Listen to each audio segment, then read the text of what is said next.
প্লেকেটটা দেখতে চাই আসলে কি লিখেছেন। আমার দাবি একটাই, এই সরকারের পদত্যাগ চাই। আসলে কেন, মানে এই সরকারের পদত্যাগটা কেন চাইছেন?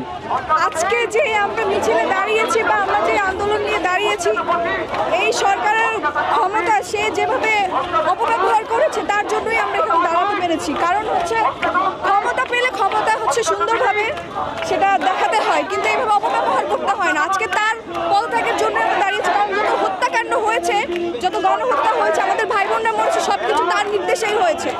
পুলিশ হচ্ছে সরকারের চামচা। পুলিশকে সে যেভাবে নির্দেশ দিয়েছে, র্যাবকে সে যেভাবে নির্দেশ দিয়েছে, ছাত্রলীগকে সে যেভাবে নির্দেশ দিয়েছে, তারা তাদের মতোই কাজ করেছে। সরকারের কারণেই এসব হয়েছে। এই সরকার আমরা চাই না। আমি যদি ভয় পেতাম তাহলে এখানে এসে দাঁড়াতাম না। আমি জানি না আমার কি হবে, কারণ আমরা তো এখনো স্বাধীন না। আসলে যদি আমাদের এই সরকার পদত্যাগ করে তাহলেই আমরা আসলে স্বাধীন নাগরিক হতে পারবো।